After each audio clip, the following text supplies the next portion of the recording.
What's up guys, Houndish here, and today we're jumping in with some pretty exciting Destiny 2 Beyond Light news. And today Bungie do give us details about Sandbox changes coming for weapons in this November expansion. There are quite a few things they speak about, archetype changes, but also adjustments to exotics, perks, and a bunch of other things. So we'll round up all of that, but also they give us a preview of ADEPT weapons coming to Trials of Osiris. We get a better idea how they're going to work, how they will differ to normal Trials weapons. And then we've got some other things including Twitch Prime loot and a couple of other game roundups in this video. So guys, as always, I hope you enjoy this one, but now let's get into it.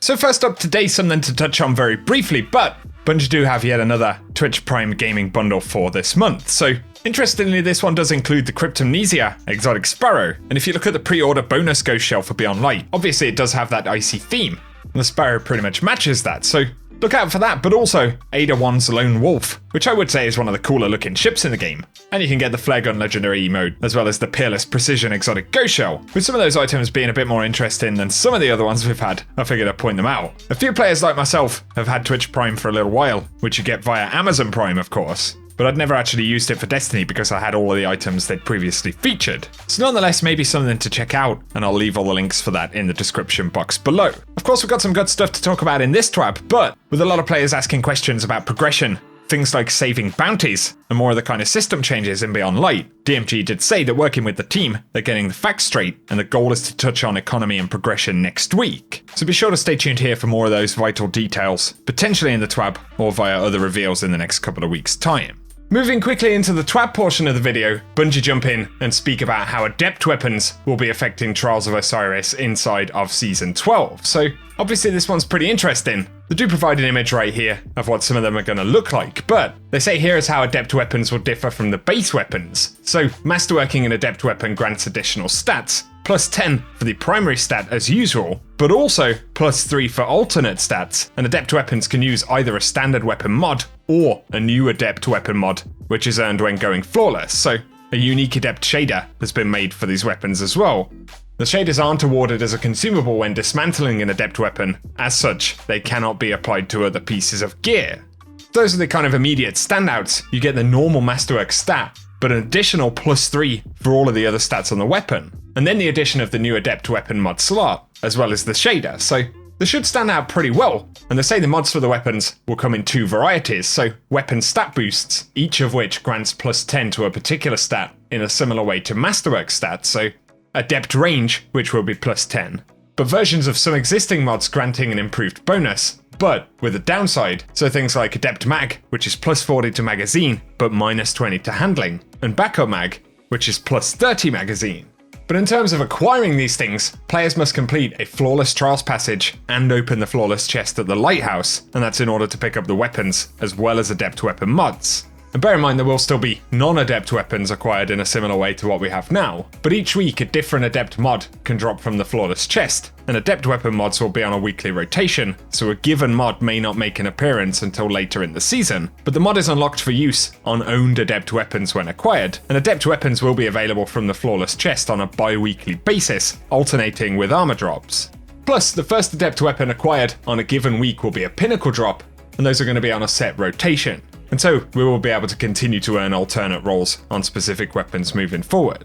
So obviously that is going to be a huge plus for anyone who's playing a lot of Trials next season. I think the stats and bonuses right there sound pretty good, and it'll be nice to have some proper ADEPT loot for Trials once again. Before we talk about Sandbox stuff though, Bungie did give a quick note about bounties, and they say they're working to get info together and make sure everything is factual. So this isn't a prepper's guide to the galaxy, and the current plan is to cover the topic in full next week, but in terms of whether bounties will be cleared at the start of next season, they say most of our bounties will stay intact, but any bounties tied to specific seasonal activities or content entering the Destiny content vault will be removed on November 10th, so that would include Black Armory, Gambit Prime, or Festival of the Lost bounties. But also any bounties that grant progression towards Infamy or Valor may negatively impact on powerful rewards, as they will be limited to Season of Arrival's power levels. They add that the recommendation is to go ahead and claim bounties just to make sure you don't miss out on any XP or glimmer. And so that is Bungie's kind of official position on that for the moment.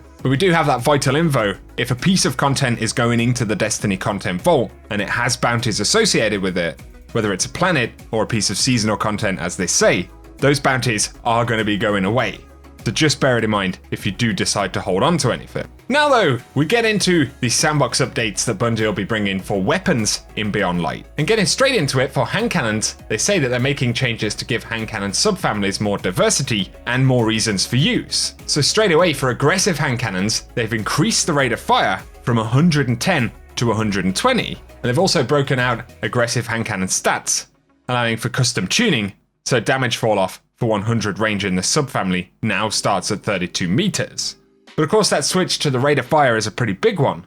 Naturally that will decrease the time to kill, but also is going to make it a little bit less punishing if you miss a shot with that hand cannon, which is one of the kind of primary issues, especially in PvP, right? And so it's definitely an interesting approach, and I'd be curious to get a sense of what you guys think about that. But for adaptive and precision hand cannons, range stat will now have more impact on minimum damage fall-off range for both archetypes, so damage fall-off for 100 range now starts at 25 meters and was previously 20 meters. And for precision hand cannons, the magazine has been scaled up by 37%, which will also affect exotics with this rate of fire. Definitely some positive changes to those two archetypes right there, but the lightweight frame archetype has been folded into adaptive, and so they will now all belong to that adaptive subfamily of 140 rate of fire. And this includes Luna's Howl and Not Forgotten. The Sunshot will be retaining 150 rate of fire, interestingly. So let us know what you think to the hand cannon changes they're talking about right there. But for sniper rifles, they say they want them to feel powerful without being so easy to use that they dominate. And so they're adjusting how aim assist is affected by sniper rifle zoom level, and lower zoom scopes have less aim assist, with higher zoom scopes having more, but scopes with around 50 zoom will be unchanged, so the lowest zoom scopes have a large reduction in AA cone angle, and the highest zoom scopes have a small increase. And it could make picking certain scopes, especially for certain types of content, obviously even more important than what it is right now, or at least mix up precisely how they're all going to feel. And then for auto rifles, they say that in Season of the Worthy, the adaptive archetype of 600 rate of fire was given a buff, and we're pulling that back a little bit to keep it in check with other archetypes. So damage per bullet has been reduced from 15.75 to 14.25. But prior to Season of the Worthy, that damage was actually at 13.75, so they are still going to be stronger than they were at the start of this season. And then for scout rifles, they say they're simply making them a bit easier to use, and they've increased how much each point of aim assist widens the aim assist cone, and at maximum, the aim assist cone is now 15% wider. So they should be feeling a bit stickier, and hopefully could be generally improving their appeal.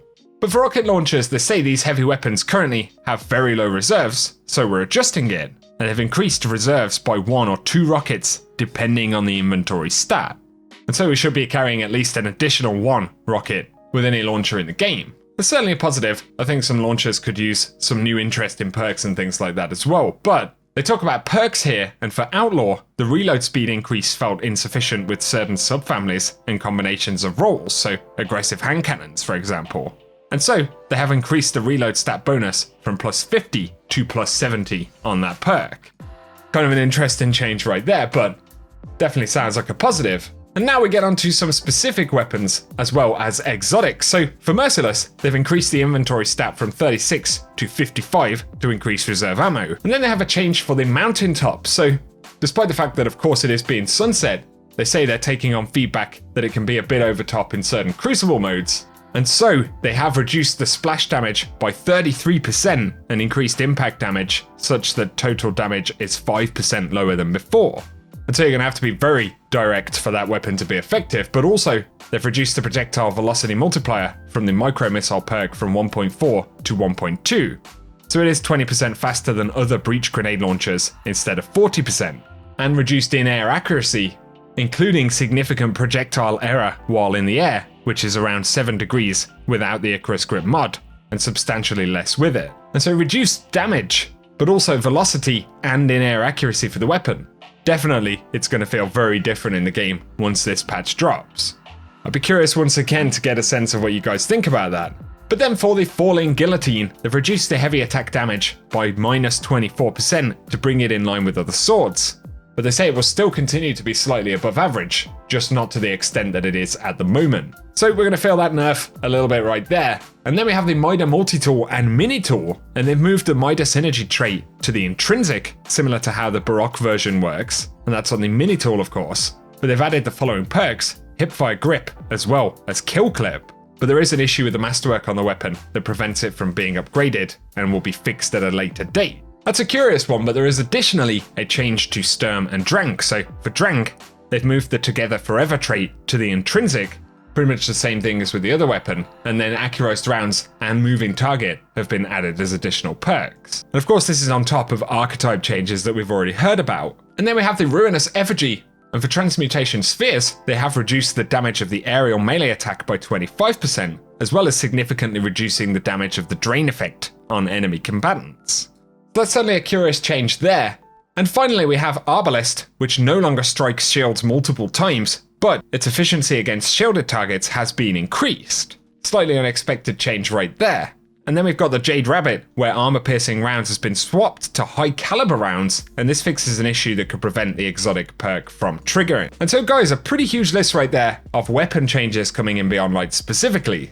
Quite a lot to take on board, and of course, even more to test out when the expansion actually drops.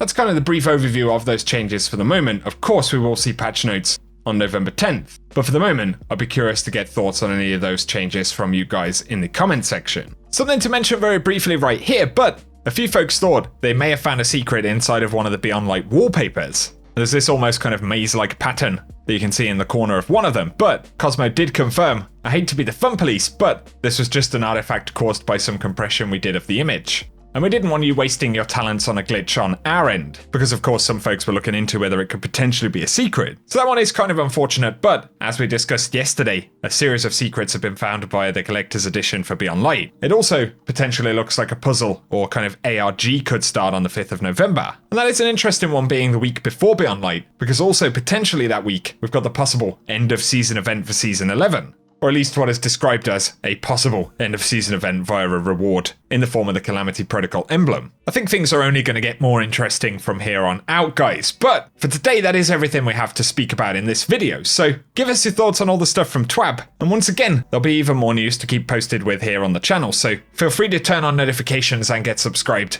But also let us know down in the comment section what you're looking forward to most in Beyond Light. And otherwise for now, I appreciate you tuning in and hope you have an awesome day.